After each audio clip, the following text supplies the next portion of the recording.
Hi everyone, it's Angela from Cake Angel, and today I'm going to show you how to make royal icing.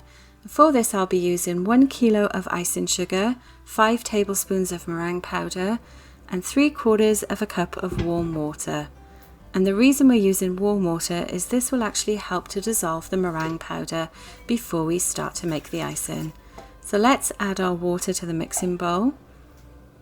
Next we're going to add in our meringue powder.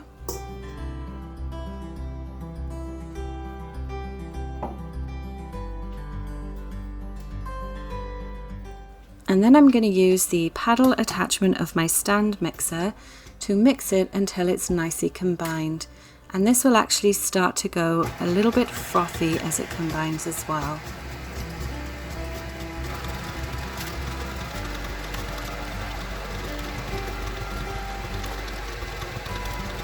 So you can see all those bubbles forming. And that's fine. So next we're going to start to add our icing sugar, and I like to do this in 2 batches because it is such a large quantity of icing sugar.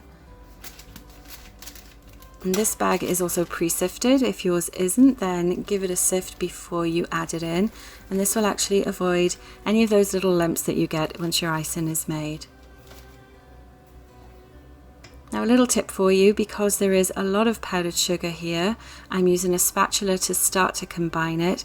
Otherwise, if you were to turn your mixer on at this point, it would actually probably just end up all over your counter. Okay, so that's nicely combined. Next I am going to use the stand mixer to combine it even more. Just a little bit of a stir. You can see my mixer is on stir here. If your mixer doesn't have the stir option, just use the lowest setting for this.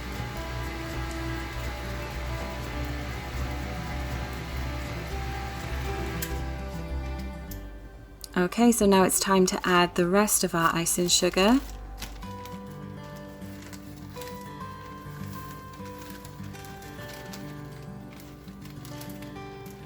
Make sure you get every last bit from the bag.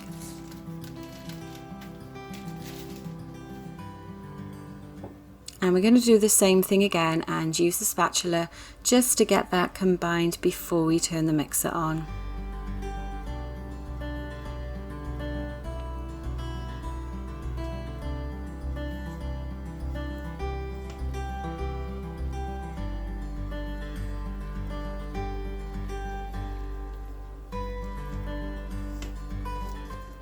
Now if you didn't want to do this, you could just add your icing sugar in smaller batches, but I like to do it this way so it's a little bit quicker.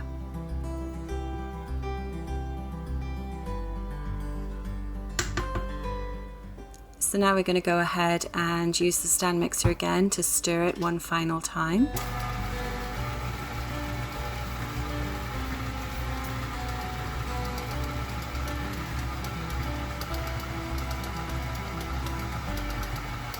And you can see how that's already starting to look nice and smooth. Still fairly glossy though. So we'll continue to stir that a little bit more. And we're going to set our timer for 5 minutes. And then we'll turn the mixer up to medium speed, which on this is around a 4-5. Okay, so now we're going to let that mix for 5 minutes.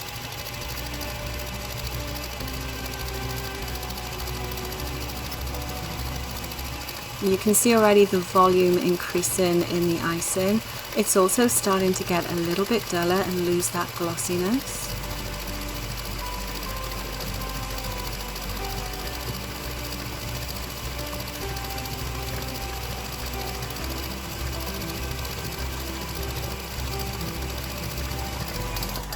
So we're just going to stop the mixer here and we're going to give the bowl a scrape down, clean off everything from the paddle attachment as well. This is just to make sure that we're not missing any bits and that everything is fully combined. You can see it looks pretty stiff already, but it has a nice marshmallowy look to it. Still a little bit shiny though.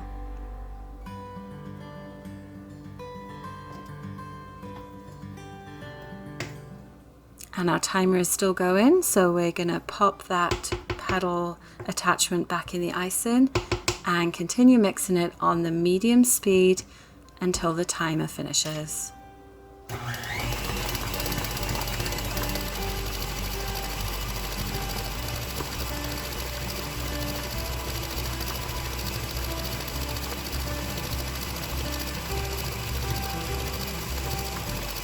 And again, you can see all that volume that's being created whilst the air is being whipped into the icing. And there we go, our timer is done, so we can turn it off and have a look. You can see straight away that icing has lost all of its glossiness. It has a stiff peak, which is exactly what we want. I always like to make my icing to a stiff consistency and then wet it down from here on so that I can adjust it according to whatever I'm going to use it for. And there you go, your icing is ready. So you either want to section it out straight away so you can colour it up, or you want to cover it because it will dry out very quickly. Hope you found this useful. This icing will store on the counter for up to a week. If not, you can refrigerate it and you can also freeze it. Thanks for watching.